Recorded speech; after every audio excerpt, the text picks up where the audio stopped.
Bonjour, je m'appelle Emmanuel et j'ai 52 ans. Je grandis dans une petite ville de province. Je viens d'une classe moyenne conservatrice, très conservatrice.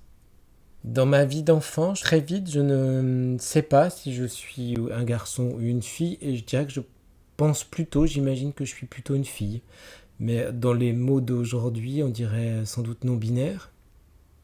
Mais c'est pas intérieurement, c'est pas du tout une souffrance, c'est mon monde, mes jeux de filles avec ma cousine Christelle et ses copines, on joue à la dinette, on joue à la poupée, et très vite c'est l'extérieur qui va me renvoyer une image qui est pas acceptable en fait. Ça n'est pas normal, voilà. Ça n'est pas normal, ça passe par des moqueries dans la cour de l'école, oh la fille, ou donc je m'appelle Emmanuel. À l'époque, il y avait une chanson, Emmanuel toujours plus belle, Emmanuel comme un soleil, donc on me la chante fort. Des moqueries de la part d'amis de mes parents. Et je me souviens qu'en effet, un ami proche de mon père, on était au ski et je portais pas mes skis sur le dos. Enfin, je sais pas, je les portais comme je pouvais. Et il est venu me voir en me disant voilà, faut pas que tu portes tes skis comme une fille. Il faut que tu les mettes sur le dos, bien droit, tout ça. Enfin, ça fait partie des choses qui sont extrêmement violentes en fait.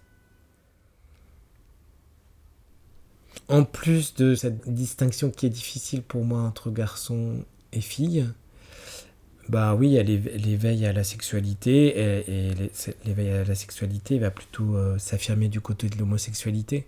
Donc c'est un long parcours et un long parcours pendant lequel je m'évertue de camoufler toute féminité, toute sensibilité. Enfin, j'y arrive pas, hein, mais évidemment.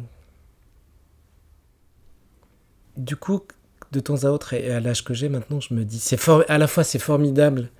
Je trouve que la question puisse être posée, penser la question du genre, sans doute pas dans tous les milieux, mais si je commence à réfléchir, à me dire, est-ce que ça aurait été une chance pour moi ou pas, je sais pas, parce que l'époque, elle est complètement différente. Si moi j'ai été harcelé dans la cour de l'école, ça n'a jamais débordé, il n'y a pas d'internet, et c'est pour ça que voilà, je m'interroge beaucoup quand je regarde les débats d'aujourd'hui et les possibilités, enfin, tu vois, ces fenêtres, ces portes que peuvent ouvrir les enfants, les adolescents qui ont ces questionnements-là. Et que du coup, il y a des échappées possibles et des chemins de traverse que peuvent prendre les uns, les unes, les autres, quoi.